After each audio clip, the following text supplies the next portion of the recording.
कहीं न कहीं यह एक बार इच्छा जरूर होती है कि बद्रीनाथ जीवन में एक बार पहुंचकर वहां दर्शन जरूर किए जाएं।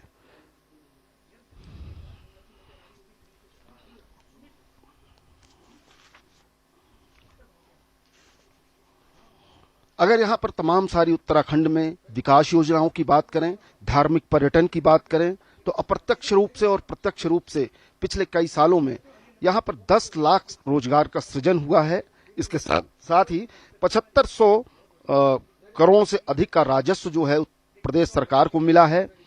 विकास की यह यात्रा सतत रहे, चलती रहे, उसमें तेजी बनी रहे, यही कारण होता है कि प्रधानमंत्री खुद भी अवलोकन करने के आते हैं।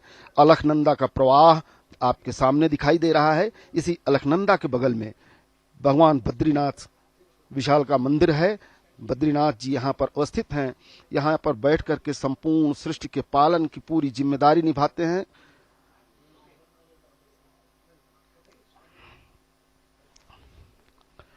इस अलखनंदा के किनारे प्रस्तावित है 120 करोड़ रुपए के रिवर फ्रंट बनाने की योजना है, जिस पर कार्य शुरू हो गया है। इसके अलावा प्रथम चरण का जो कार्य यहाँ पर विकास का हो रहा है, उन प्रथम चरण के कार्यों को लगभग पूरा किया जा रहा है। दूसरे चरण के लिए भी कार्य शुरू हो रहा है और उसके लिए न धन की कमी हो, न काम करने के लिए लोगों में सुस्ती हो, इसके लिए प्रधानमंत्री लगातार जो है अपनी नजर बनाए रखते हैं।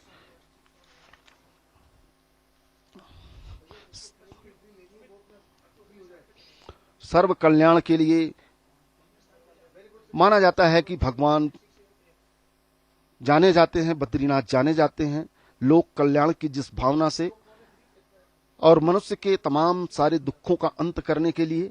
उनके प्रति अगर श्रद्धा है तो निश्चित रूप से उसके दुख भी कम होते हैं, उसके जीवन की प्रत्याशाएं बढ़ती हैं, उसके जीवन के तमाम सारे जो परेशानियां होती हैं वो कम होती हैं, संतति का विकास होता है, प्रवाहमान रहती है संतति नहीं, और यही संतति आगे चल करके देश और राष्ट्र समाज के लिए कार्य करती रहती है। सनातनी व्यवस्था के मूल में यह है कि लोगों में नैतिक आधार जो है मजबूत होना चाहिए। नैतिक आधार और चरित्र तभी आ सकता है जब वो अपने तमाम सारे धार्मिक उपबंधों से बंधे रहें, तमाम हमारे देवी देवता पुराण जो हमारे ग्रंथ हैं उनका ज्ञान प्राप्त करते रहें, तो निश्चित रूप से जो है वह एक नैतिक और सजग व्यक्ति के रूप में निर्मित होते हैं और कहीं न कहीं उससे समाज भी बेहतर बनता है, राष्ट्र भी बढ़िया बनता है। और यही चेतना जागृत करने के लिए प्रधानमंत्री नरेंद्र मोदी का लगातार प्रयास रहता है।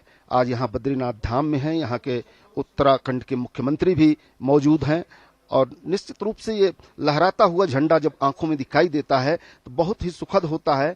ऐसा लगता है कि हमारी यह पताका हिमालय के ऊपर जो फहरा रही है वह हमें कितना सुख देती है, इससे हमारा कितना लगाव है, हमारी आध्यात्मिक चेतना का यह किस तरह से प्रतिनिधित्व करता है, ये सारे चिंतन निश्चित रूप से मन में आते हैं।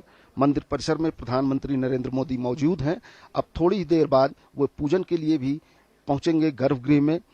हम आपको उस दृश्य को भी दिखाएंगे, लेकिन अभी लगातार जो बद्रीनाथ के अगल बगल के जगहें हैं, किस तरह से बहुत खूबसूरत दृश्य, किस तरह से पहाड़ों के बीच में, पहाड़ों की गोद में बद्रीनाथ का यह मंदिर है, निश्चित रूप से ये बहुत ही नयनाभिराम दृश्य है और इस दृश्य को कैद करने के लिए लोग बहुत दूर दूर से चल के आते हैं।